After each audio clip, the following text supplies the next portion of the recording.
Hello, my name is Jim. Welcome to my BookTube channel about books, reading and stuff. In this video I want to talk to you about celebrity memoirs, particularly two celebrity memoirs I've read recently. I don't read a lot of celebrity memoirs.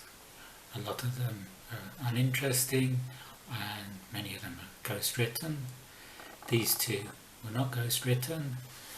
I read A Life in Parts by Bryan Cranston last month, and now I've been reading Unzipped by Suzi Quatro. I can't hold up these celebrity memoirs because I read them on Kindle. I looked through my books. The only celebrity memoir I could find was Jack Dee. Thanks for nothing. Jack Dee is a British comedian. This does have a very amusing index. Here is the index. D Jack 1 to 320. 320 being the last page. I did read Victoria Beckham's autobiography, Learning to Fly, about 20 years ago. I don't know why. I got it out of the public library. I'm not particularly interested in the Spice Girls.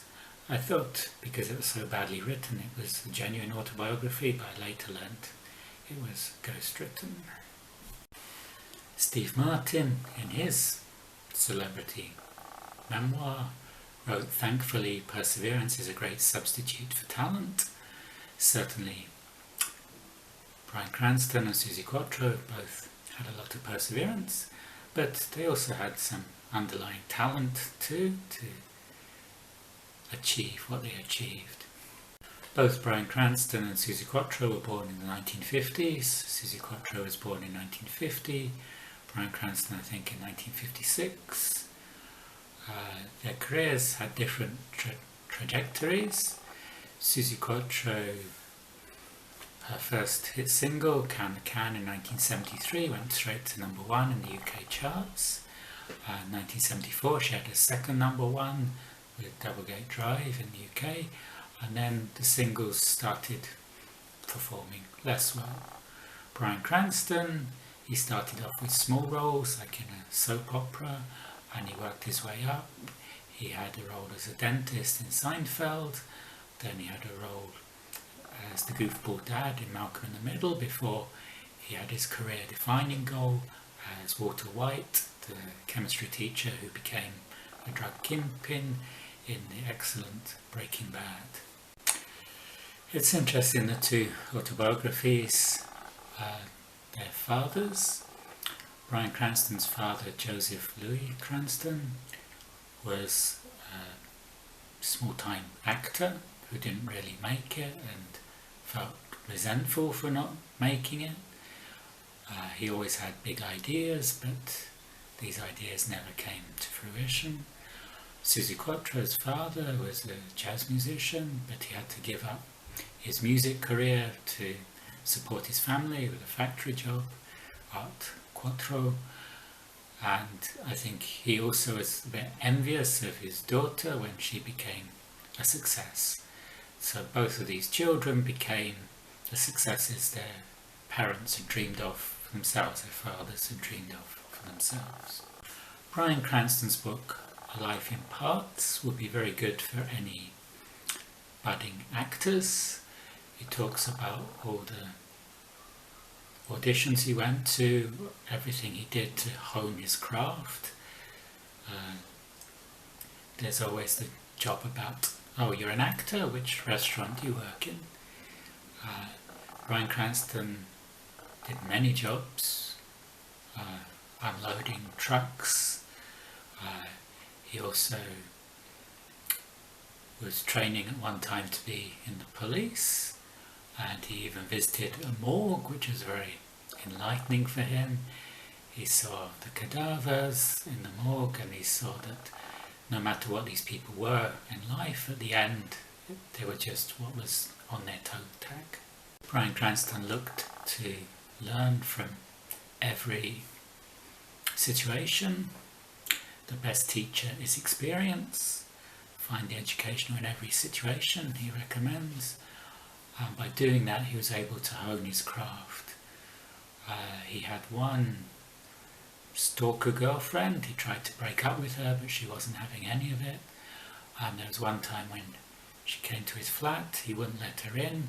He was cowering in his room, and he imagined banging her head against the wall, and he channeled that murderous energy into his character Walter White in the series Breaking Bad. Bryan Cranston is a great storyteller, and the book is a collection of very short stories as his career progressed, and also talks about his coming of age and his travels with his brother on motorbikes across America.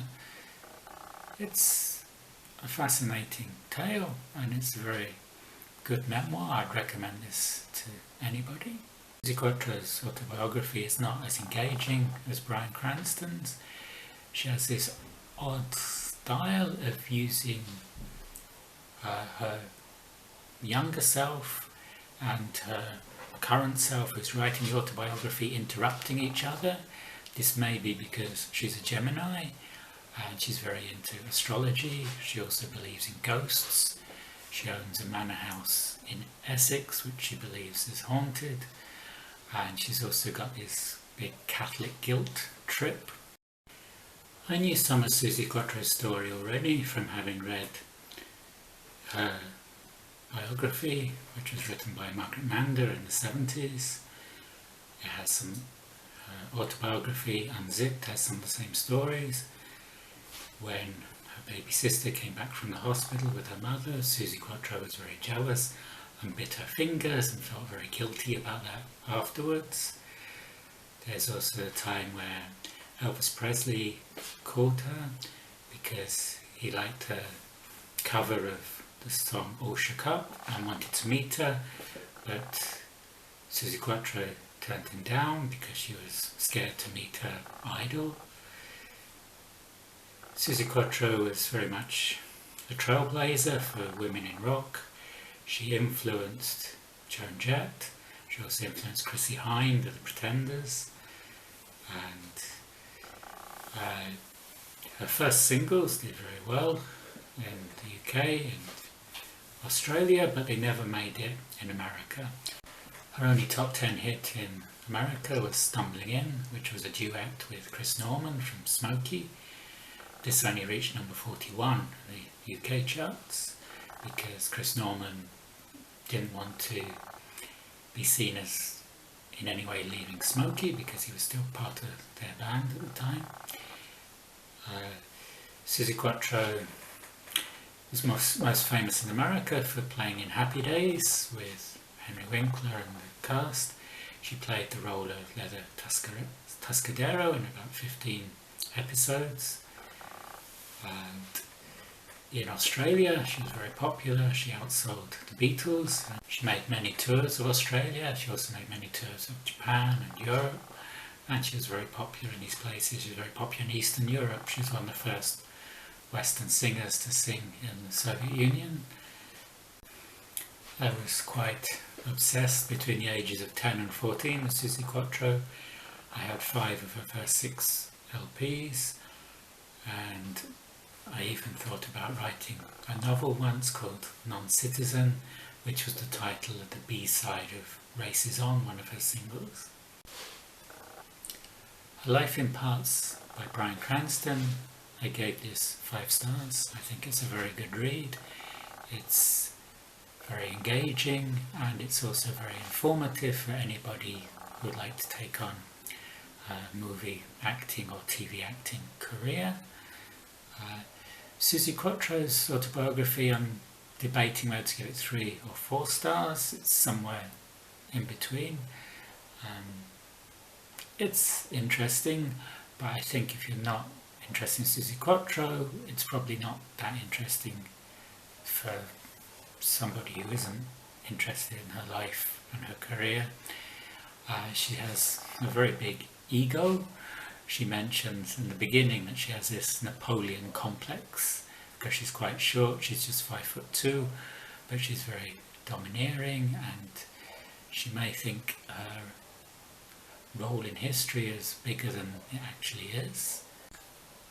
If you like this video, you can like and subscribe below, and I will see you on the next video. Goodbye.